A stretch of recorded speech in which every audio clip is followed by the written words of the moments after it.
Hey BookTube, this is Friday, sort of-ish, on Saturday weekend reads.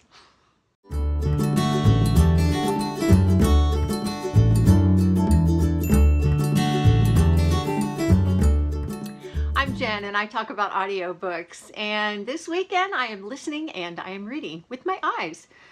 And I'm reading Resonance. This is by Erika and it is the sequel to Dissonance. And it is YA fantasy, I guess you'd call it, like urban fantasy, where O'Rourke kind of plays with the idea of alternate dimensions, alternate worlds, but she uses music to do it, which I really like because she has these people, they're called walkers, and the main character is a young girl, high school age, and she's learning how to be a walker. And walkers can pull like strings apart and grab onto a certain frequency and step into an alternate world that kind of vibrates with that frequency. So it's all about that. I love the way that she has taken that idea that, you know, music is kind of the language of the universe and used it in this way. So it's kind of cool. There are bad guys, you know, evil government-ish kind of organization that's trying to take over, and they're all wrong, and they're all, you know, whatever. You know, it's good versus evil, but it's pretty good. And I'm reading this with Lisa from Books and Smiles.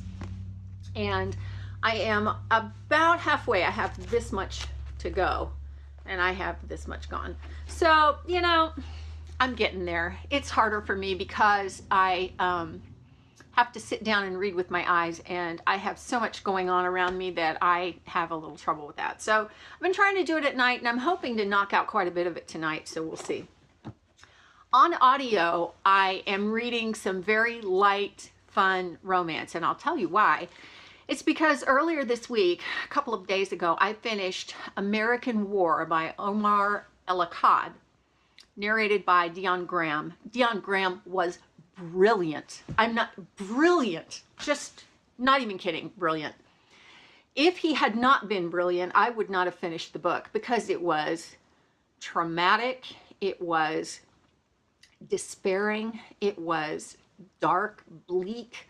It was all about a near future where a civil war has happened again in the United States, and there has been a southern state created because the southern states, consolidated into kind of one, has refused to ban fossil fuels. And the reason that the North has put a ban on that is because of the climate change that has changed all of the United States. Like Florida is gone, half of Louisiana is underwater, that kind of thing, rising sea levels.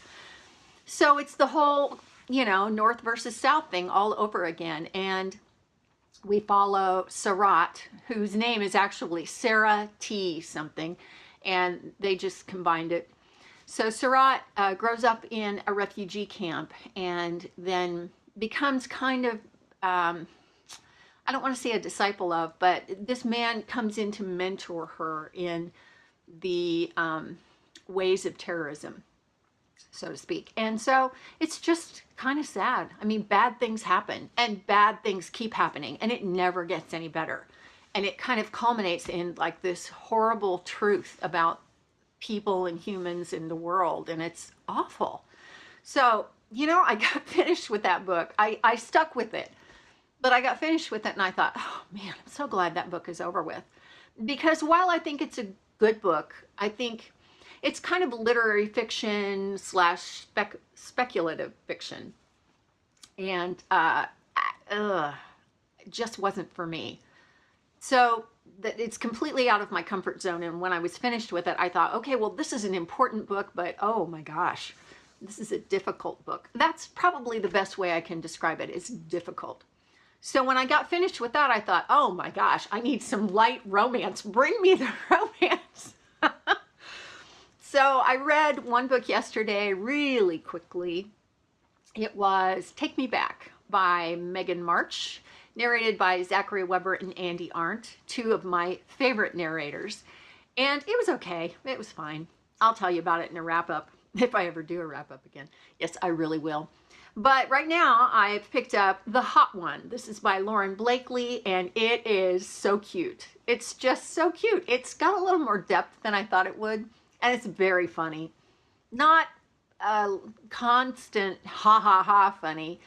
It's got kind of a Sex in the City vibe with this main character and her posse, but then the guy is kind of a jerk, but then you kind of like him because he knows he's a jerk. He knows he's been a jerk, and he's trying to figure out how he can convince this woman that he's not a jerk anymore. He doesn't want to be a jerk anymore. He realizes what a jerk he was. So anyway, apparently this author has a great way of doing that.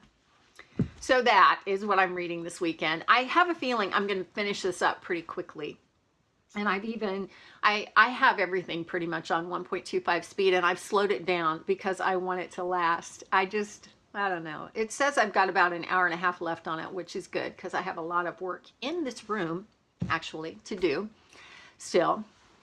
So hopefully I'll be able to kind of carry that on into the evening, and then I'll pick up Resonance and maybe be able to read some of that. And then I don't know what I'm going to pick up after that. I'm kind of thinking something off my non-romance iPod. You know, I'm starting to think that I have these books on here, and then when I get new books, I kind of rearrange everything, and I put new books on, take old books off. And I'm kind of thinking that what I need to do in the spirit of read your own damn books is kind of just remove books one at a time from each of my iPods until I've read them all, and not put any new ones on until I finish them all, which that would be a pretty good trick. That would be like reading through an entire shelf of books before I picked up a new one. I'm not sure I can do that, but maybe I can set some limits and say, well, you know, you've read 3 or 4, so yeah, you can do that. So I don't know. Maybe I'll do that. Probably not. I hate limits. I hate following the rules. I'm not a rule follower.